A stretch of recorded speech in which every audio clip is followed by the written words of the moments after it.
ভাইয়া কিন্তু ব্লগিং করেন এবং ওনার একটা সুন্দর পেজ আছে। পেজটার নাম ভাই আপনি বলেন। আচ্ছা, আমার পেজের নাম হচ্ছে আদরে নূরজান। আমি পাবনা থেকে আসছি আপুর সাথে দেখা করার জন্য।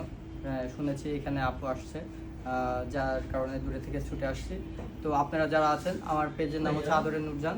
প্লিজ একটু আপনারা একটু মানে আপনার হাত নেই, মানে এই হিস্টরিটা যদি ছোট করে বলতেন যে আচ্ছা, এটা জন্ম থেকে এটা যেহেতু জন্ম থেকে এটার সাথে উনি অ্যাডজাস্ট হয়ে গেছেন এবং উনি ওনার প্রতিকূলতা জয় করে উনি লাইফে থেমে থাকেননি, উনি লাইফে সাকসেস পেয়েছেন এবং আরো পাবেন ইনশাআল্লাহ।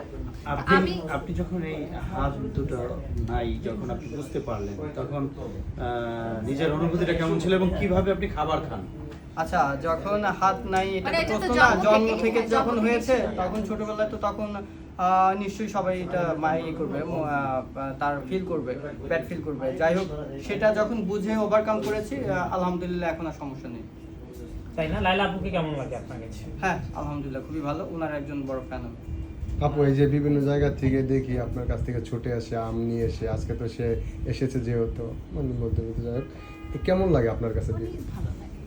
অনেক ভালো লাগে। আর আমি সবসময় ওই সব মানুষদেরকে ভালোবাসি যারা জীবন যুদ্ধে হেরে যায় না। হেরে যাওয়া মানুষ আমার পছন্দ না।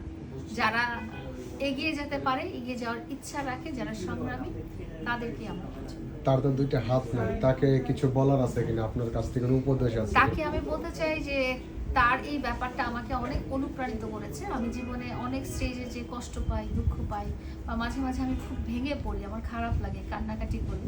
তো তার এই ব্যাপারটা আমাকে কিন্তু আজকে অনেক অনুপ্রাণিত করলো। এবং আপনারা যে জিজ্ঞেস করেন যে আপু আপনি এই অবস্থাতেও কীভাবে স্ট্রং থাকেন, ওনার এই যে উনি যে পড়ালেখা কন্টিনিউ করেছেন, উনি যে একটা সুন্দর ব্লগিং করে ইনকাম করছেন, তো এই ব্যাপারটাই আমাকে অনেক ইন্সপায়ার করেছে এবং আমাকে আরও অনেক বেশি সাহস আমি একটু বলতে চাই, আমি 2001-এর এসএসসি ব্যাচ, 2012-তে এমবি কমপ্লিট করেছি। তো আমার এই অবস্থাতে আমি পর্যন্ত বেড়ে উঠেছি। আমি খুব রিসেন্ট একটা পেজের কাজ শুরু করেছি, এর আগে আমার মাথায় ছিল না। যাই হোক, তো এখন যেহেতু আমি কাবল ভিডিও করি, মাঝে মধ্যে মানবতার ভিডিও থাকে। আর হ্যাঁ, আপুর যেহেতু একটা ফ্যান, আমি এসেছি আপুর কাছে একটু।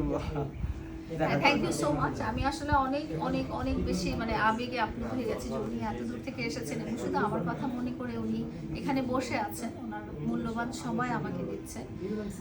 তো আমি কিন্তু তাকে মানে দোয়া করছি, প্রার্থনা করছি যে উনি জীবনে অনেক শাইন করুন, অনেক ভালো থাকুক।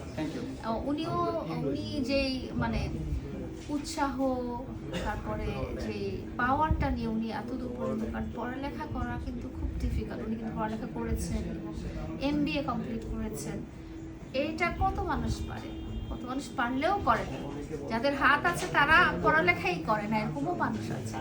সেখানে উনি যেহেতু সৎ পথে থেকে ভালো একটা কিছু করতে চাচ্ছে, আপনারা সবাই ওনার ব্লগিং পেজটাকে সাপোর্ট করবেন এবং উনি যেন সুন্দর সুন্দর ব্লগ বানিয়ে একটা মানুষকে এন্টারটেইন করতে পারে এবং নিজেরও যেন ইনকাম সোর্স হয়, এই ব্যাপারে আপনারা সবাই সহযোগিতা করবেন। আপু, আমাদের জানা মতে ওনার দুইটা